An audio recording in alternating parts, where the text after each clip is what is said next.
Okay. Hello, everyone. Welcome to this week's episode of Catholic Re.Con testimonies from reverts and converts. I'm your host, Eddie Trask. Don't forget to subscribe and share these videos. This week's guest is Father Skip Thompson, Yeah. who, before I even describe a little bit about you, Father, thank you for agreeing to be on the program. As I said before, it's such an odd hour. I really appreciate it. It's my pleasure.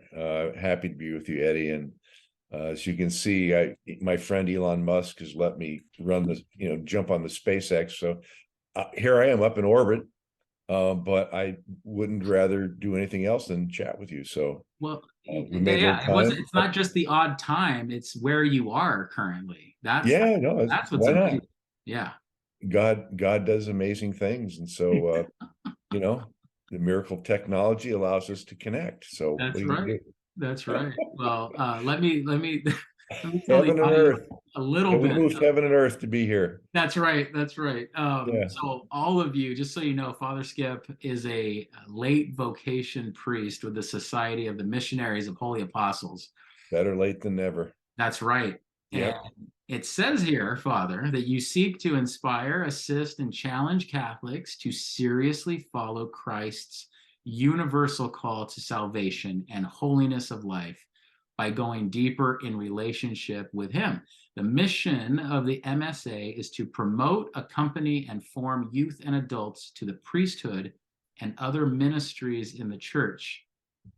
And then Yep. I'll add this last portion, then we can get into it. In his capacity as vocation director, he is looking for a few good men to follow Christ as priests, and in general to help Catholics be salt and light to friends, family, nation, and culture. Wow, Wow. that's saying a lot. My Let's, goodness, by the grace of God, one day at a time. that's right. It's like a 12-step program. Though there you go. So late vocation. I don't know if that's where we want to start. You tell me. But I've never seen that term. I can probably guess quite a bit, but why don't you Yeah. tell us where you'd like to begin with this? Yeah, I'll give it a shot with you. A late vocation or second vocation, mature men later in life.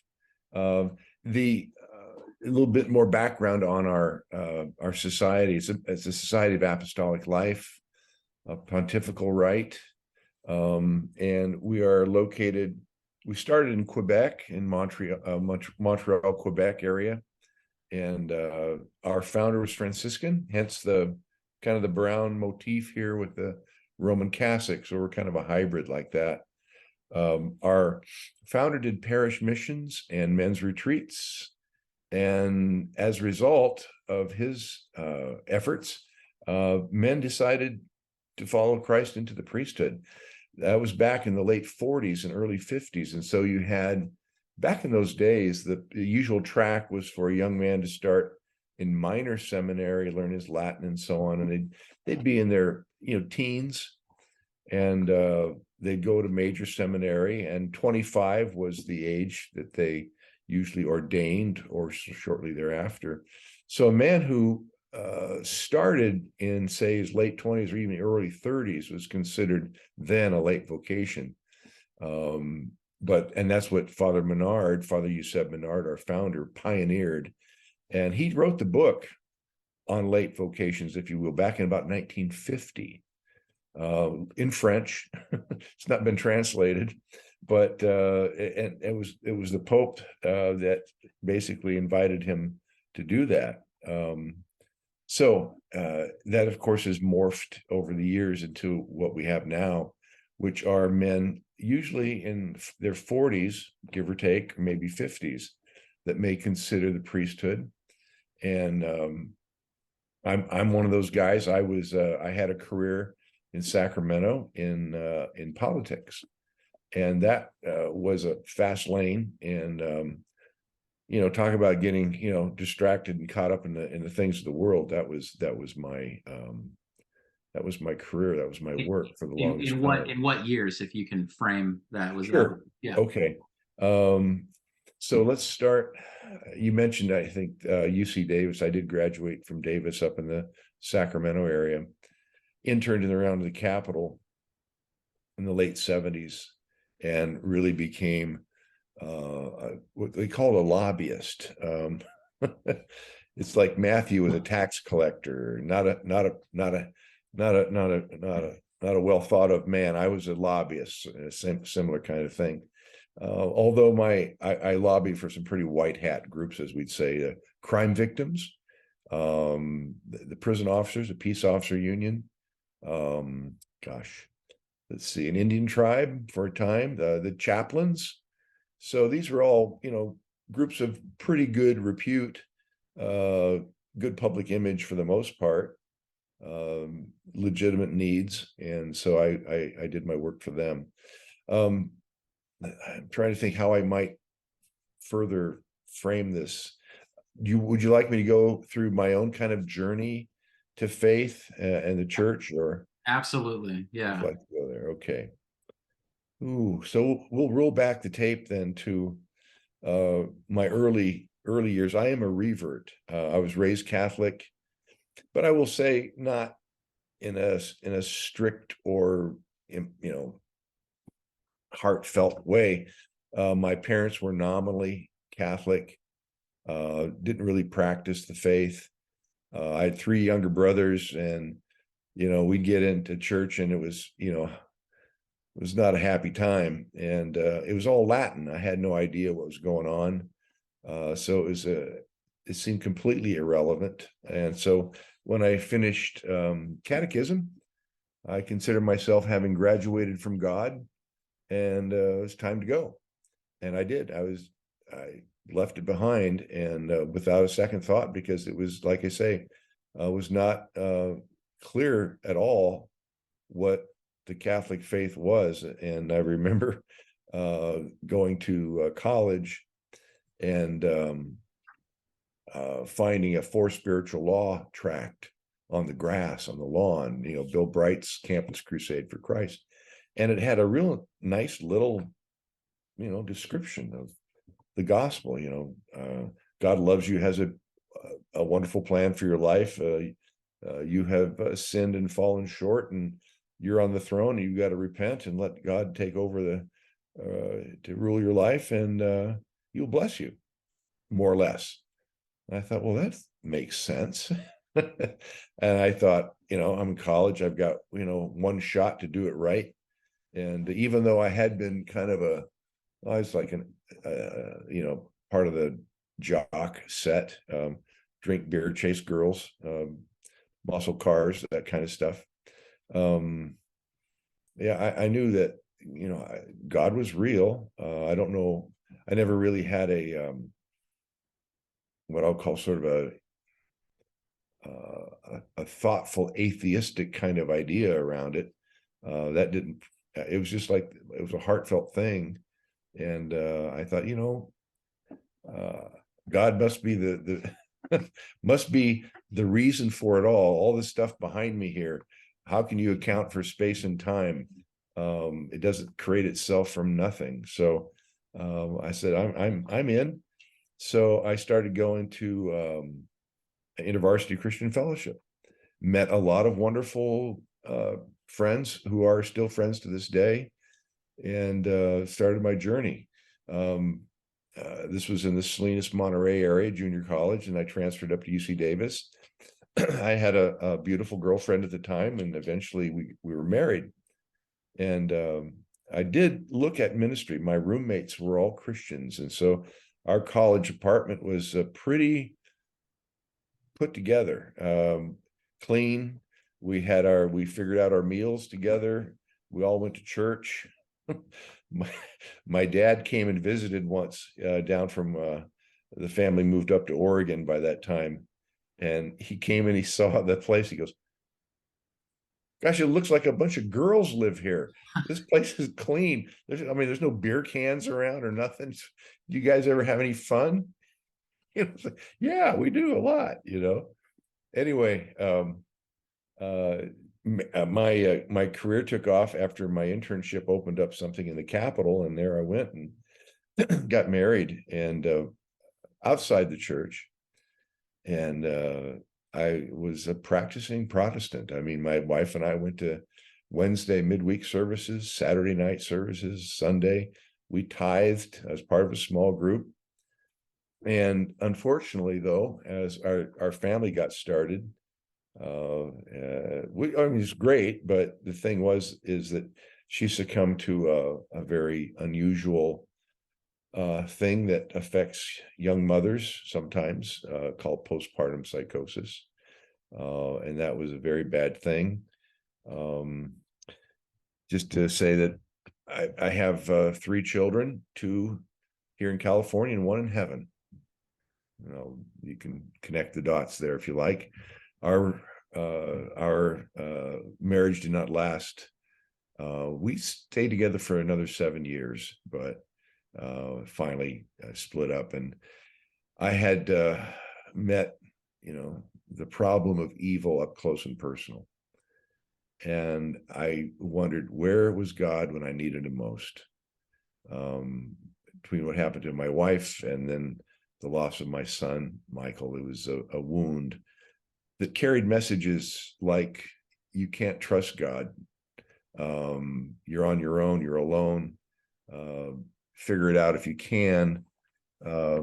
There's no guarantees, there's no protections in life. And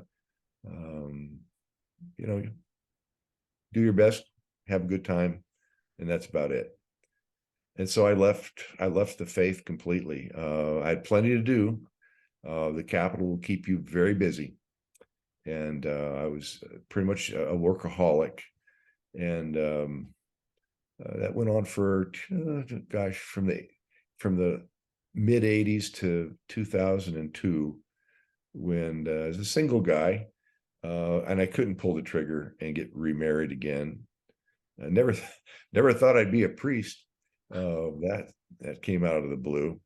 That's a different story. We'll get to that.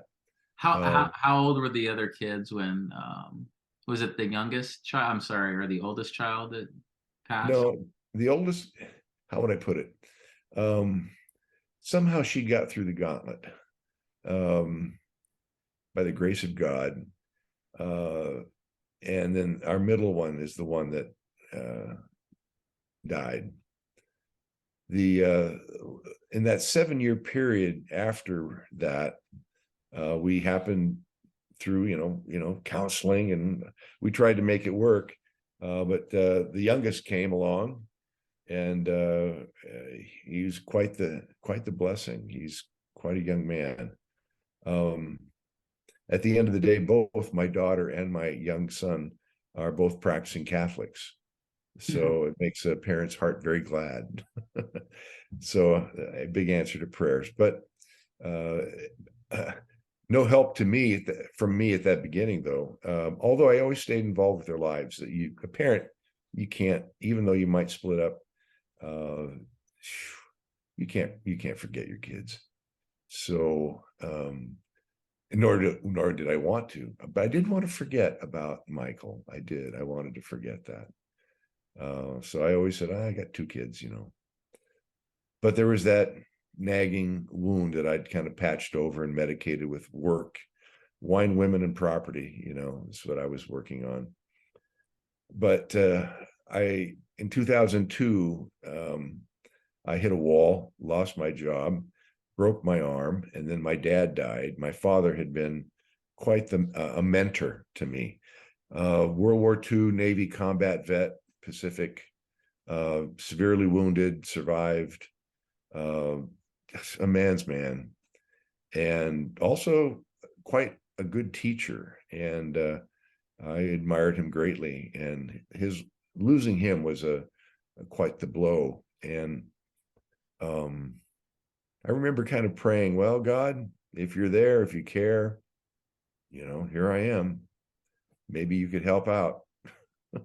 And I had enough scripture in me from my Protestant church days to have a prayer on my own. I remember going out in the country near Folsom, and everything had fallen apart. And I remember saying to God, I quoted scripture to him, which is a great way to pray, by the way. The Psalms are all that, but there's laments, there's all kinds. David gives you all kinds of wonderful prayers. There's praises, and there's all kinds of things. Anyway, mine was, well, I think it was Philippians 2:12. It says, God, I said, Lord, it says in your book that you are at work within me both to will and to do to your good pleasure. Well, guess what? I don't care about your good pleasure, and it ain't working. So whose fault is that? That's yours. You need to get off your butt and fix me because I am not doing your good pleasure, and I don't care. I think God said, finally an honest prayer. And, sometimes, as my good friend, Bill Griffin told me, this is one of the guys who goes all the way back to the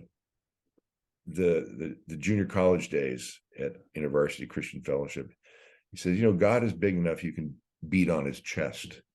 And I was beating on his chest. And he was like going, great, glad you're back. Now settle down and we're going to get you going, So I started going to a Baptist church, a wonderful Baptist church, Oak Hills Church in Folsom, California. And Kent Carlson and Mike Lucan were the co-pastors, sharp, articulate men of God, genuine Christ followers, and I might add, rather Catholic friendly. Their church did a 4-part series on Mary during Advent, over 4 weekends. I don't know many Baptist churches that devote 4 weekends before Christmas on the person of Mary.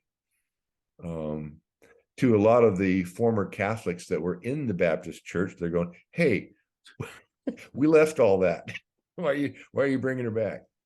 But anyway, it was a wonderful dive. And the other thing we did often in our small groups was we'd go to retreat in monasteries. And I had a number of times, and I'll describe one of them here because it was instrumental in my returning to the church. But I would go often to monasteries for silence, solitude, lectio divina, and retreat. But the very thing that started, I think, the healing after that crazy prayer that I just described was it was the healing of the wound, what I call the Michael wound. And I remember in a time of some serious prayer, I was in a daily program of reading of the scriptures, and I remember having this very vivid dream of him. And like I say, I tried to forget that. And I had this vivid dream of Michael, and he was wearing an alb, and he was presenting himself kind of with his arms open, going, hey, Dad, here I am. I'm okay. You're the one we're worried about up here. And it was so vivid. And I journaled this. I'm a journaler. I call it spiritual instant replay. It's a great way to see God's hand at work in your life. And so I went out that day to the cemetery for the first time in 15, 16 years. And it took me quite a while to find his grave, but I went to visit and kind of cleared off the grass and prayed and cried and all that for about an hour. But I really sensed that Michael was back, because the thing is, I was lifting my sights from the earthly horizon to the background here, to the heavens. And with that perspective, I saw in eternity, he's okay. He was a sinless baby.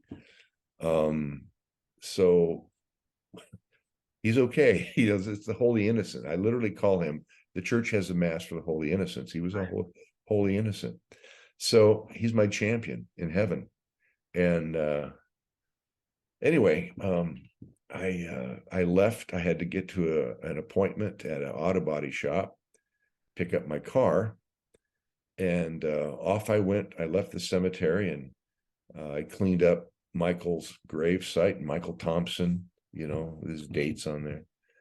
And so I go to the auto body shop, and the guy says, well, sit here in the office while I go out and find out the status of your car. Okay.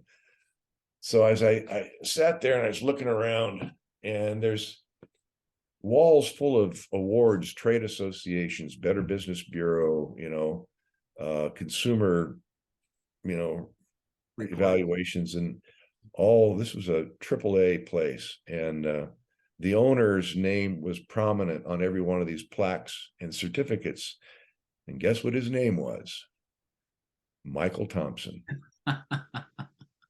And I had never been to that shop before, never been to it since. But on that particular day, after that particular dream and going out to visit my son in the graveyard and seeing Michael's final resting place in death, just to emphasize and underscore the point, in life, he comes to visit me that afternoon. Like, I can't miss this. You are with me. And it was like, ta-da, Yeah. healed, Michael's back. So after that, every time someone asked me, how many kids do you have? I said, I got 3, got 2 in California and one in heaven. And I give him chores. Wow.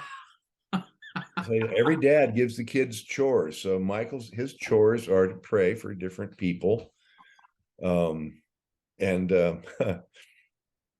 Of course, that's why I think his brother and sister are practicing Catholics.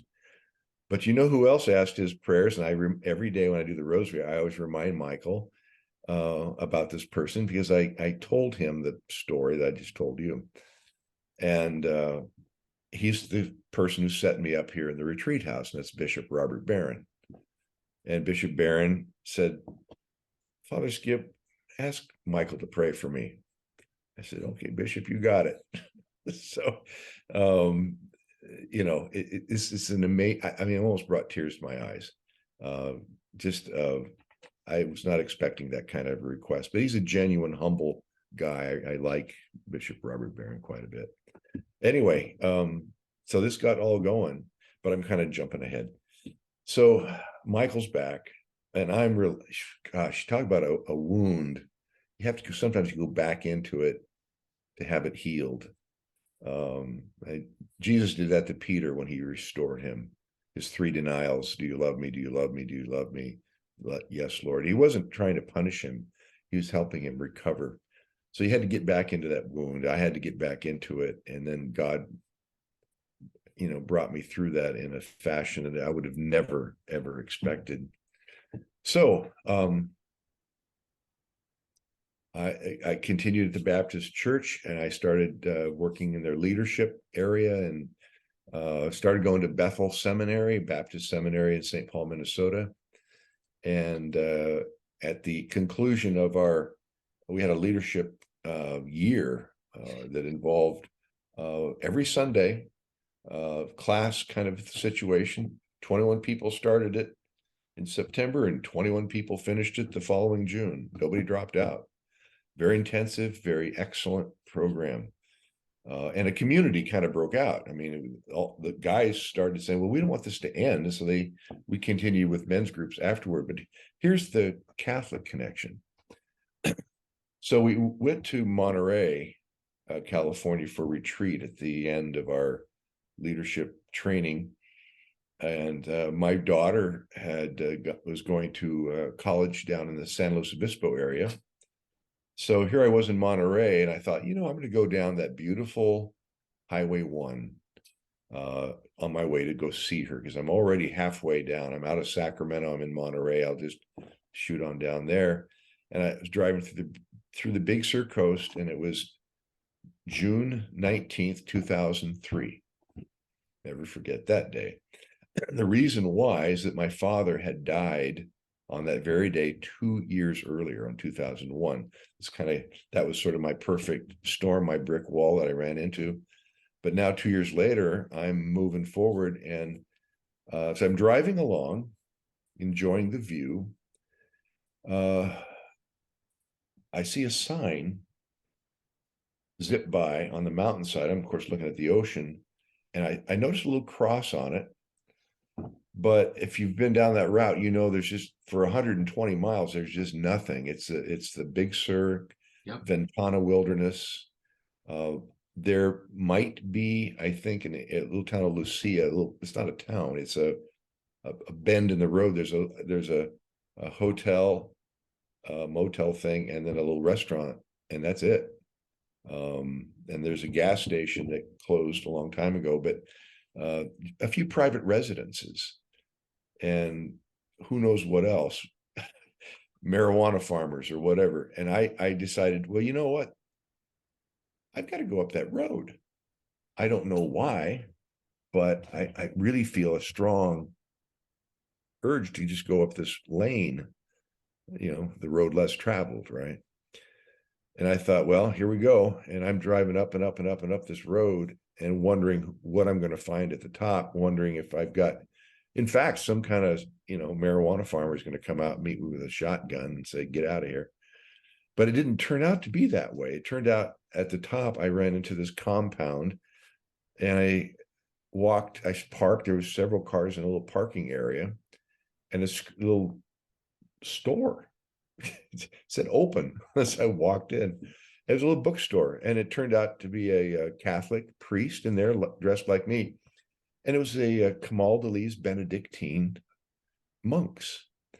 And I was amazed. And I told the monk, I said, hey, I don't know if I'm trespassing. I'm happy to leave if I am. But I just had to drive up your road. It was just a strange impulse. I had no idea you were here. And he goes, well, that's amazing.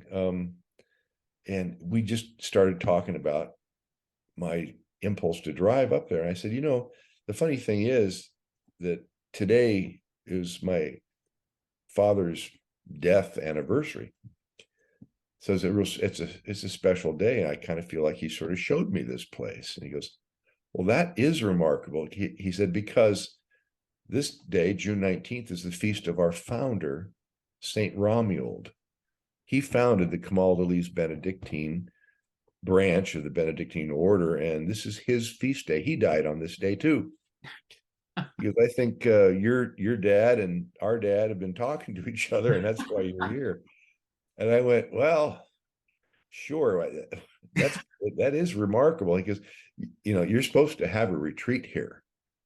And I went, well, I'm Baptist. And he goes, don't worry, we get lots of Baptists here. I said, okay. So I started going to New Camaldoli Hermitage, which I might add it sits at 1,300 feet above the Pacific Ocean. I mean, you can see Tokyo from up there, I'm exaggerating, of course. Of course. Well, we can see Tokyo behind you right now. Yeah, it's right. It's right. That right there. Yeah. But the view is spectacular. And I'll tell you what, talk about quiet, conducive to prayer. I can't speak enough good things about it, but I started going there every 6 months. And I would practice the Lectio Divina, and I'd practice the divine office with the monks. And I had never seen that before. And it really began to sing to me. Well, I had started going to the Baptist Seminary, Bethel, online. Meanwhile, I become a Benedictine oblate, praying the divine office, but I'm still going to the Baptist church. And to be an oblate, you merely have to promise to practice morning and evening prayer. Got it. And I found that to be absolutely formative. So I started learning the breviary, and I would bring my breviary to my Baptist men's group. I'd light a little candle, I'd read the Psalms, and they liked that. It was old school, as they put it. That's old school. I said, yeah. Catholic faith, old school. Old school. Also, the mother lode, the roots of Christianity. They got a 1,500-year head start on Martin Luther. Anyway, as time went on, the heart, I'm getting some heart work going on. And the Eucharist, I remember thinking, I don't know if that's really Christ's body, blood, soul, and divinity. But if it is, I sure want that. And as a Protestant, I was like just hungering for this divine contact, which, as you know, the Catechism says is source and summit of our Christian life. Anyway, my mother, who was praying for me for years, a Catholic, and her friends, would always ask me in my time off from the legislature, for the legislative schedule, to drive her somewhere. And I was single, and we would do a little fall outing, and I'd drive her. She was up in northeastern Oregon. We'd go to Washington for a retreat, or we'd go down to Arizona. She'd like to winter down there. So on this one occasion, this one springtime, she calls me and she says, "Hey, what are we going to do next fall?" And I was sitting at my desk, and I had a postcard from somebody who'd gone to Rome. And I said, hey, Mom, how about we go to Italy? We'll go to Venice and Assisi and Rome. And she's like, she'd never been to Europe. She was, "You're kidding me. Don't tease me now." I said, "No, Mom, I think I'd like to do it, and I'll set it up." And she goes, "Okay." So we did a kind of an unguided tour, but it was flawless. And man, I set myself up because I was in Italy. I was absolutely immersed in the Catholic Church. And I might add, the beauty of the Catholic Church. None of these minimalist style Catholic churches out in Italy. There are these grand Baroque or Gothic edifices. They're magnificent, right? So I remember, now here's your Baptist seminarian who is thinking denominationally, what am I going to be? Because in America we have, it's a Christian shopping mall. Baskin Robbins, 31 flavors, pick a denomination, any denomination. And I was studying that, and I thought, well, anything but Roman Catholic.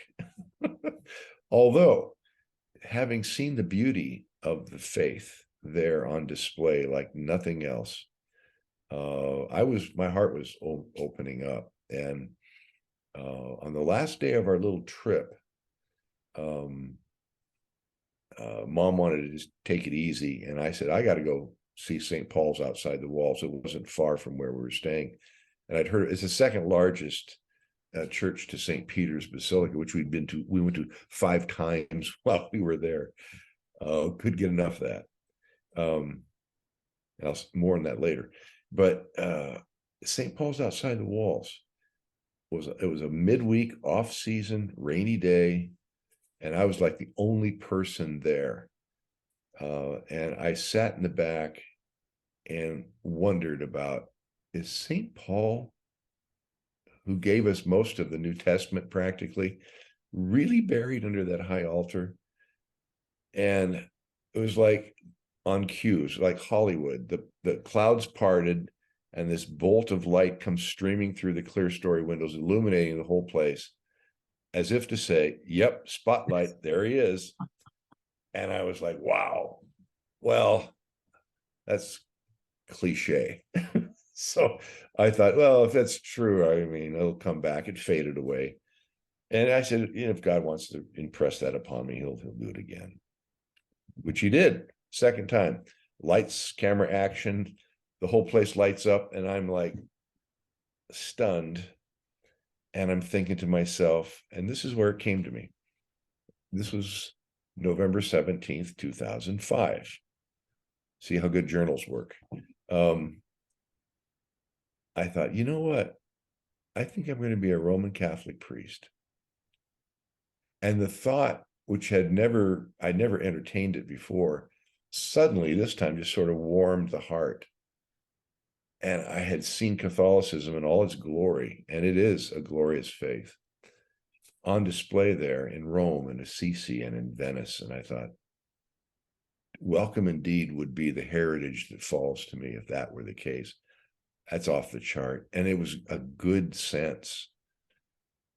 And so I journaled that, and I just sort of let it go.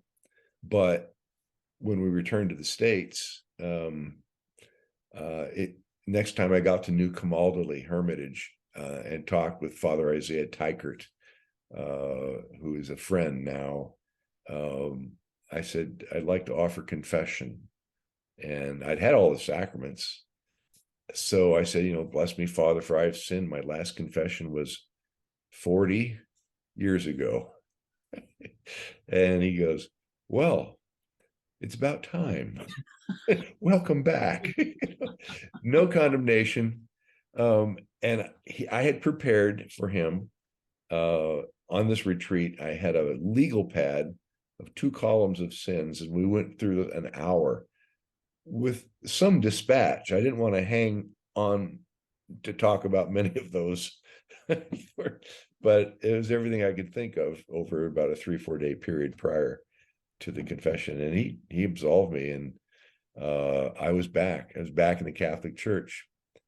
And so that's how, and that was in 2006.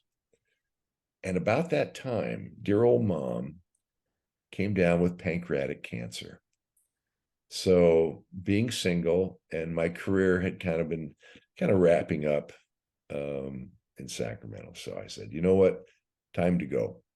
So I moved up to Hermiston, Oregon, and Our Lady of Angels Catholic Church, and which frankly was where I was baptized many, many years ago as an infant. The folks came from Oregon and then had returned. So my mother saw me back in the church after many, many years. And I would go, I went to, during Lent, I went to daily mass, and I just never stopped, just kept going. And the priests there started to kind of pick up that impulse I had at St. Paul's outside the walls. And they said, Skip, you should be a priest. There was an outgoing priest, an interim, and an incoming. And all 3 of these priests, without consulting one another, each one said, you need to be a priest. You have to be a priest. And lay people were telling me. And I was serving at the altar because I was there every day. So they tapped me to be an altar server. So I was a great big old altar server wearing an alb. And so some of my mother's friends would say, you look like the priest. The other guy, no. It's like, come on, he's a good guy. I love him. But anyway, they were like, oh, no, you should be a priest too. I was like, okay. So I started discerning. And this is where another one of these mileposts comes down. I mentioned New Camaldoli and the Big Sur Coast. Well, I remember one time, it was June of 2004, while I was there, one of the monks died. And the prior came to me as a retreatant and said, I've got an unusual request. A lot of our younger, stronger monks are out. They're gone doing missions or whatever. And unfortunately, one of our monks died in his cell last night. Would you help us move his body into the casket? And I thought, sure. What are you going to say? Every retreatant wants to move a dead body on a retreat, Yeah. But anyway, his name was Brother Anthony Barabee. And I listened to the homily by Father Raniero Hoffman, who attended to Brother Anthony on his deathbed, who revived, and this happens, who revived to pray aloud, Lord, may my only reward be thy mercy. And he related that in the homily, and I was stunned by that. And I thought, that dog will hunt. So I wrote that down in my journal, and I kept the mass program for his funeral. Put that in the journal. Okay, that was 2004. Now we're in 4 years later, 2008. I'm up in Hermiston. Not connecting those dots at all yet, but they're saying discern, discern, discern. I'm doing it, and everybody I'm talking to says you're too old, you're too old, you're too old. Got to find that late vocation group, right? Well, they said the Holy Apostles takes late vocations out in Connecticut. So I called him up and I said, hello, Father Brad Pierce, vocation director. My name is Skip Thompson, and I'm 55. What do you think? Well, good.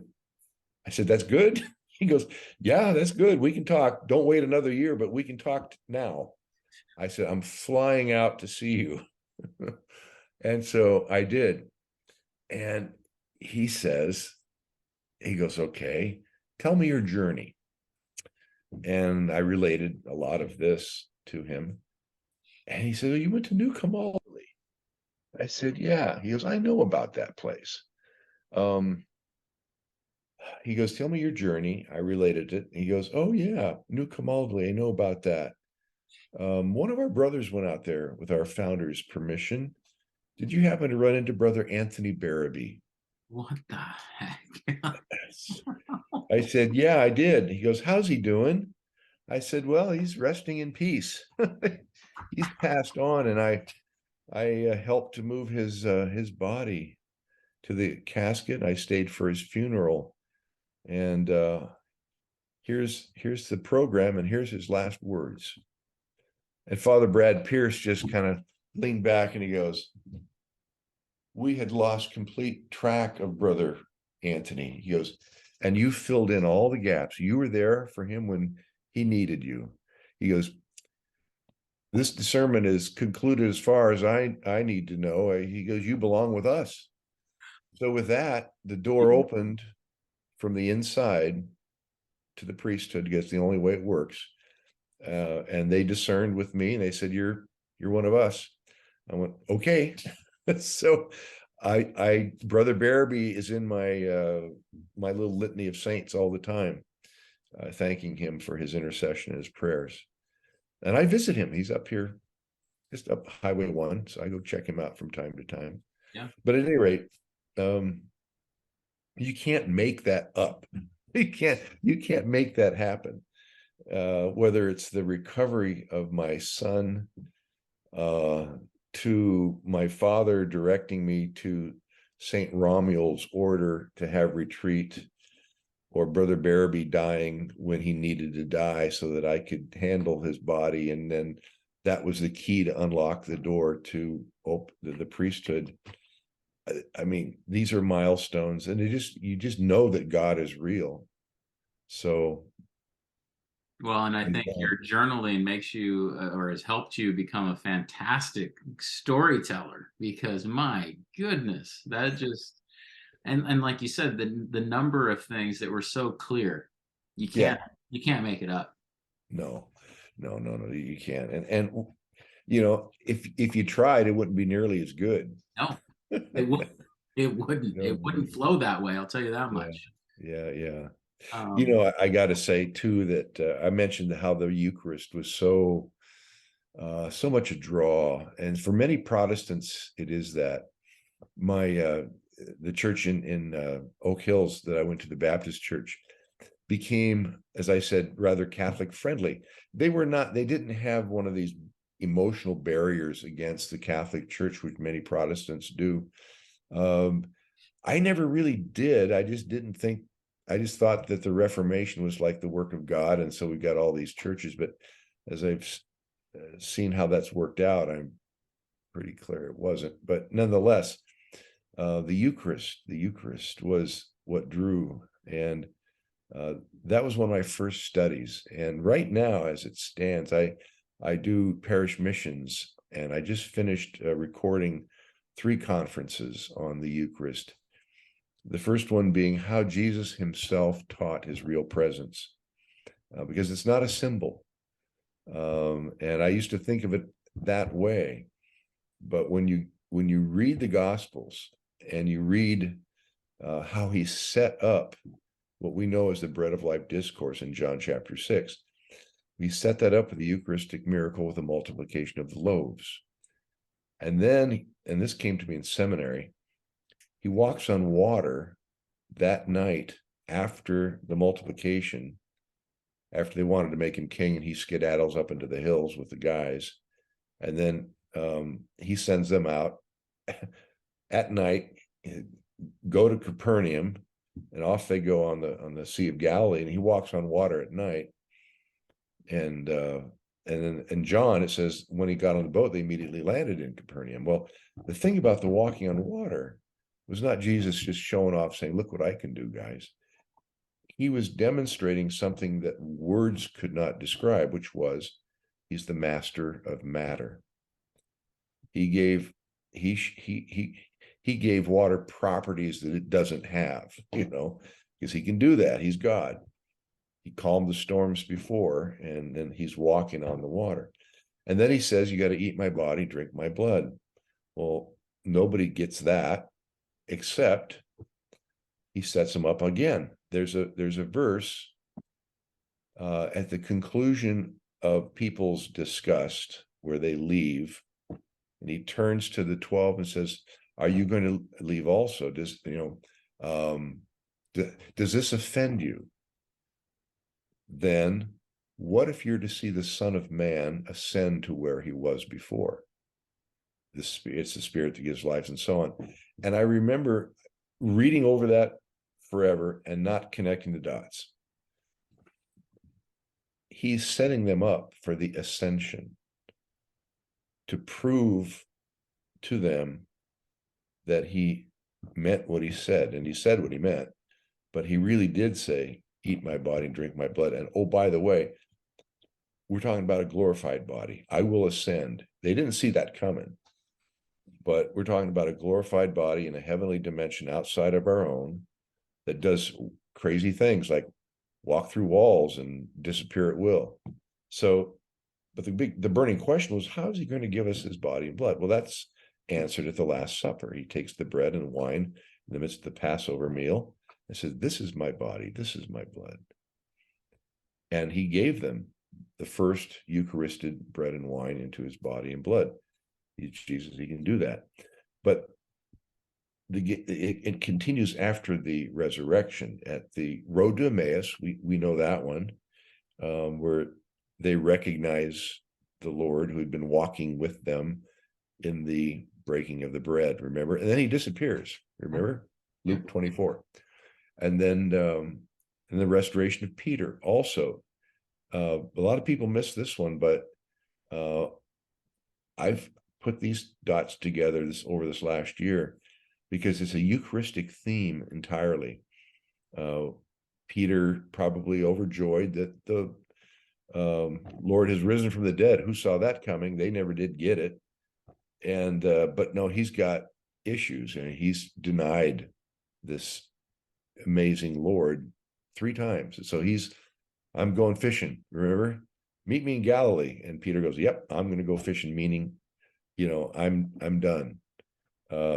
Give the keys to James and John. They want them anyway, I'm going to go back to what I know how to do. But Jesus has he's multitasking there. So he's going to restore Peter, but he's also going to teach Eucharist, because what's he fixed on the barbecue? He's got bread and fish. If you've been to Israel, if you've been to Galilee, you know where that is. You know that the Church of the Restoration is just down the hill from the Church of the Multiplication. And if you're out there on one of those little boats where Jesus walked on water, right down the beach is Capernaum, where he gave the bread of life discourse. And what does Jesus tell Peter at the end of every question? Peter, do you love me? And he says, yes, Lord, you know I love you. And what's he tell him? Feed my sheep, feed my lambs. What? Eucharist. It's like you can't miss this once you connect these dots. Yeah. And what do they do when the Holy Spirit comes later? Oh, I forgot ascension. Yeah. So we're moving along, and it's time to go. And he does. He ascends. And one of the promises is, was it John 14:26? When the Holy Spirit comes, he'll cause you to remember all that I've told you. Well, when he ascends, the Holy Spirit reminded them. He said he was going to do this at the Bread of Life discourse, guys. If you wanted a proof that he meant what he said, to eat his body and drink his blood, there he goes. And by the way, that's the kind of body you're going to be receiving. It's a glorified body, the one that walked through the walls when you were hiding still, you know. It's got dimensions we don't, you know, they're all this stuff back behind me, crazy heavenly dimensions. So you've got that, and then you have the very interesting phenomena of when the Holy Spirit at Pentecost comes, and Peter speaks the first sermon to all the nations gathered in Israel for the feast of Pentecost there, and 3,000 souls join the church. It's Acts 2:41-42, right in there. And it says that early church then joined the apostles in fellowship, in the teachings of the apostles, the prayers, and the breaking of bread, which is code for the Eucharist. So Peter, who was a fisher of men, now fed the sheep. So, I mean, Eucharist is huge. So I was just like, this is sort of like right now, this is kind of my mission. I did a Eucharistic Advent mission for the Santa Clara Parish Church here, and I'll be doing it. You know, I've got a retreat coming up in the Santa Cruz area. Retreat up there it's going to be on Eucharist, and so I go into that. That's the first conference. I just kind of gave you a little Feverino there. Yeah.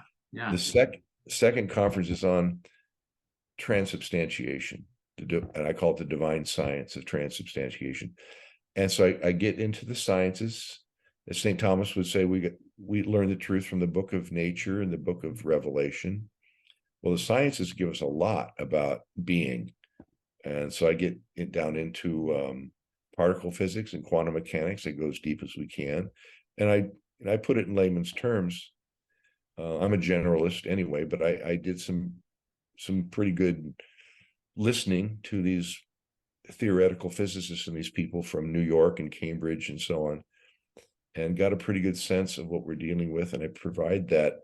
We go down that rabbit hole as far as we can, and it points, the physics points to metaphysics, logically speaking, because all of our, I mean, you can't explain the existence of time and space, which we know started 13.8 billion years ago with the Big Bang, a theory promulgated by Einstein's assistant, George Lemaitre, who was a Catholic priest. And, you know, Edwin Hubble, his work in astrophotography proved that there was an expanding space, this whole redshift phenomena. Yes. And so, you know, you extrapolate backwards and you find that this is where there was a singularity from which, boom, everything came to be, the Big Bang, which George Lemaitre liked to say, well, if God said, let there be light, it probably was a pretty big bang. That's I like that. So anyway, we go through that one, and we get to the power of the word, God creating through the word, speaking through the word. The word's a wave, an energy. And when Jesus would say things like, be healed, or, you know, rise up and walk, I mean, there was power. He healed people. Lazarus, come forth. Well, he also said, this is my body, this is my blood. And so we look at deep down in those quantum bundles of energy that make up the things we call particles, which are actually waves. That's what's being transubstantiated, you know. So anyway. Wow. So that's the big focus right now, all those retreats. And is there anything else that you're, well, I think you just mentioned a number of things that you're working on. That's got to take a fair amount of time to Yes. Yeah. put these together. And Yeah, and this has been, I tell you, this has been a gift. As I said, Bishop Barron set me up here, and he's expecting great things from this little retreat house. I keep in touch with him back in Minnesota. He's no longer in our region, that's right. but Yeah. Well, yeah, I want you to know from the depths of my heart that that story means a whole heck of a lot to me, and it's incredibly edifying to, as so many stories are. But when you think of valleys and then such a clear mountaintop, yeah, it gets me, and I know it really helps the listeners. Again, as we said even before we started the recording, the number of people that are active Catholics and then those that are discerning yeah, Catholicism. And yeah. it means a lot to both sets. And I know there are other sets in there as well. But it is funny how we started that background that you selected Yeah, was ended up being absolutely perfect. yeah. This virtual thing, It was I've never better than the beach better than me. for the It's no, Father, I want to thank you so much, and everyone, please. What I want to ask for this time is if you have any of these, whatever you want to call them, mini miracles, full-on miracles, share in the comment section. I want to know more about these things that happen. That God's hand is yeah. everywhere. Well, So yeah, I'm happy if you'd like to do some other work later, especially if there's any Protestant brethren floating around out there and tapping in. yeah. If they've got some questions, if this stimulates anything, let me know and I'll try to tackle them. Apologetics, it's what we need to master these things. We need to understand our faith, the history. I quote St. Justin Martyr in his Apologia to the Emperor Antoninus Pius, who describes the Mass to him and tries to assuage his concerns about this crazy sect that's supposedly eating somebody's body and drinking his blood. And he goes, no, these are the Eucharistic elements. That's right. And he uses the word transmutate. First time on record there's anybody, this is back in 155. Yeah, I just read that. Yeah. And so here, transubstantiate was put on the put in the magisterium in 1551. So, an order of magnitude of more than a millennia and a half, but the church has always believed this.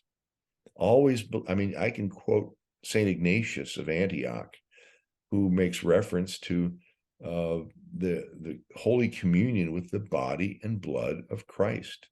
Well, you're mentioning something so crucial. I think it was 1251, the Fourth Lateran Council, right? And people will use, I just like this point of clarification. If it was first mentioned at a council or any dogma, let's say, there are theories that form that say, oh, that's when it was somehow invented by the church. Exactly. See, no, that's when something's declared, and then you can go back and see the parallels, the connecting points, et cetera, if you're willing to look. That's what I've told people. I just said, if you're willing to look, you can find all of these. They're not even clues. It's so much of this is very overt when you study it. So no, that's very true. And that's as I do the talk on the Eucharist, that's the first thing one of the things I dispel is this: when did the church begin to believe this?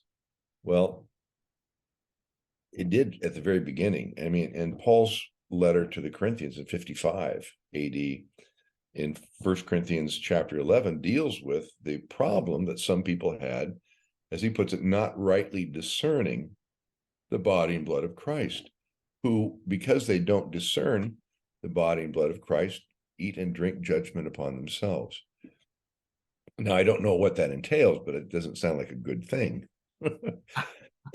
So, but that problem has been with us forever. The Yeah. idea is somehow symbolic or whatever. Yeah, no, you're absolutely right. And I'll take you up on that. If there are questions that come in, I will certainly let you know. And Happy to, yeah, yeah. really appreciate it. I'll do my best to deal with them. I'm sure there's probably some pretty good inquisitors. Oh, of course, but I think that there is a willingness from a lot of people to listen to the answers, and a lot of times, I get this vibe that there's a willingness to listen when someone had been in a Protestant denomination and then they studied and they wanted to learn all of the Yeah. common objections or the answers to the common objections. So, Right. but yes, thank you again for your time. We're going to be in touch. And Okay. God bless you. Eddie, God bless you too. All right. Take care. Have a good night.